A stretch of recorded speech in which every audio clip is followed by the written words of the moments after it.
Hey guys, it's Elizabeth. Welcome back to my channel. Today we are talking about oracle cards and tarot cards and its role in intuition. Most people are using them wrong. I want to stop you in your tracks if this is you, and I'm going to share with you exactly how you should be using oracle cards or tarot cards, what you should not be doing, and I want you to stick around to the end because I'm going to share with you some crazy examples of how these have worked to bypass my ego mind and get me so deeply connected into my intuition. You're not going to want to miss that. Lots of ways to pull a card, and this is what I see most people doing. They're going to shuffle, they're going to pull a card, it pops out, they turn it around, it says yang, and they go to their book and they figure out what that message is, or they take the words or pictures very literally in their intuitive message.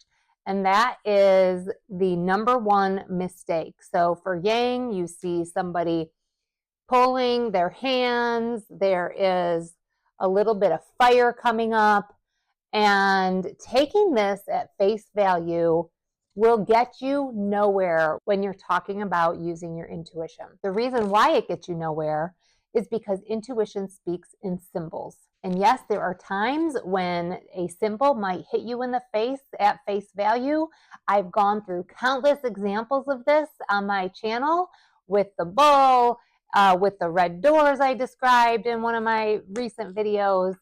However, there is usually a deeper meaning, and if you don't have a process, a methodology of understanding what those symbols mean to you, because a symbol that's coming to me is going to have a different meaning of a symbol coming to you. So 2222 for me right now in this moment, if it was showing up, is going to be something very different to you. A generic, across the counter meaning for any kind of symbol. If someone tries to sell you that, you know that they are leading you down the wrong path, and reject that right off the bat. Because even today, 222, let's say I see it on a license plate going out, and I see it coming back, and I see it on a calendar, and I see it everywhere I go. For me today, and then it shows up a month from now the same way, it may have a different meaning at that point as well. When I first started developing my intuition, I heard people say, and I said it in the intro in this video, that cards are able to help you bypass your ego logical mind. That is true in a sense. It does not mean that you take the card at face value. What it means is it is another opportunity to get symbols, to get meaning. So I'm just going to pull any card out of here, and I had one hit the floor here. I'm going to grab that one. All right, and this one, funny enough, is yin. And it's a little bit hard for you to probably see this card, but it doesn't really matter. It has like a bird bath with a little angel on the card, and it says the word yin, the number 2. Anything I do with my intuition is I follow the methodology that I teach on this channel and in the course that I have out there, because your intuition is pointing you to symbols on this card. So yes, I shuffle, asking the question that I want to ask. So let's say I'm doing a reading and I want to know if I should start looking for a new job. And I'm going to shuffle up intuition, God, whatever you resonate with. Help me understand if I should be looking for a new job. And it's going to pull a card for you.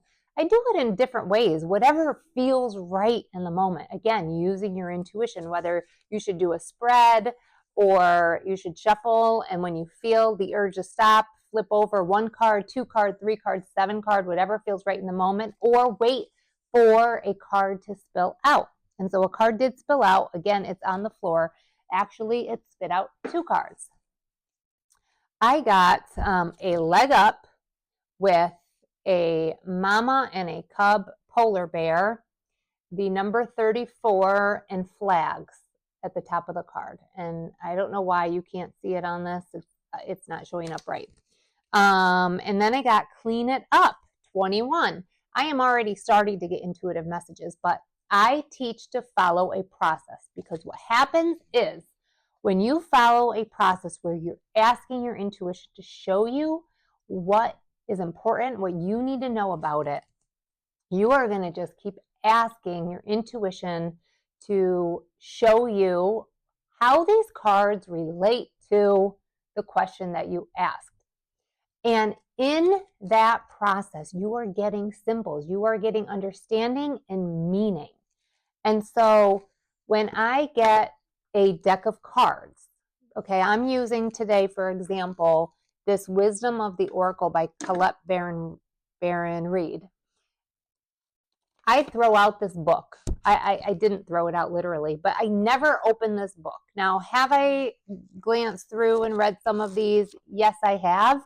But when doing an intuitive reading, I have never gone to this book. It is meaningless, it is pointless, and I don't recommend anybody do it. So you don't need that book. You use the cards to give you symbols. Now, when I say you bypass your ego mind, your logical mind with the card, sometimes we get stuck with how the information is coming through all of our senses. I've talked about this countless times about how for every physical sense, there's an intuitive sense, and we usually call these the clair. And so many times, intuition for me shows up in little subtle feelings or images popping up in my imagination. But when you are working on something that is very, very high stakes or creates a lot of anxiety in you, sometimes using cards can help you get symbols and understanding easier than just coming up into your imagination. But I want to caution you with that, because sometimes you'll see something on a card, see something, hear something, know something. It's still coming through those same channels. You need to still be completely tuned in to those subtleties for your intuition to speak to you. But these offer more intuitive glimpses. So using it as a tool, right? It's a tool to help you gain even more insights to your intuition. So here's the example that I was talking about before. I was using a fairy deck where it had all different fairies on the different cards. I can't remember the name of it.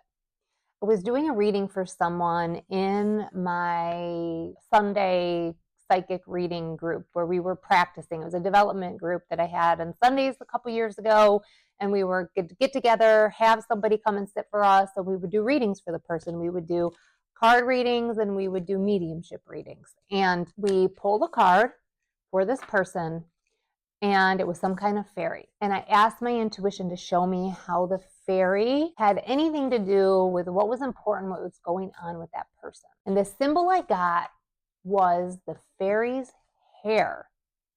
And it was all like tangled up, and I kept on using my process that I teach in the course and understanding and just continuing to take it further. And I understood, based on the card that it showed me, that it had nothing to do with what was on the card. It was a symbol with the fairy's hair that led me to understand that this woman had lost her son and was grief-stricken, struggling to move forward in life, struggling to get over this death, or I shouldn't say get over, right? We never get over it, but process the death. And that's how we should be using our cards to help us with our intuition. I love cards. A lot of people in this community who are interested in intuition, psychic, mediumship, are card addicts, buying lots of different cards. But I'll tell you, and I do have certain decks that I prefer, but the meaning on the cards, sometimes the words could be very literal. Sometimes the numbers can be very literal. But in my experience, the best readings, the best information that we get is when it takes you to a symbol and you follow the process and you get intuitive information that way.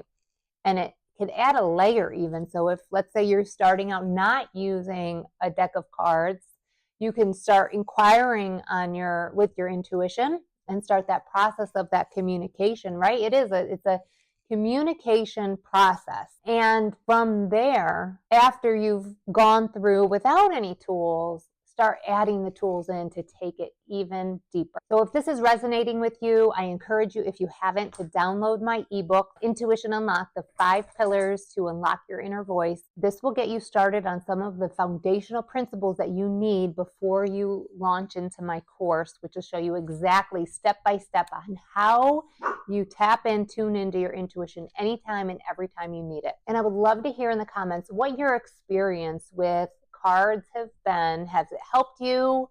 Have you had a similar experience to me? And what your goals are in using your intuition. And I think you would really love this video on the signs and symbols that come through using intuition.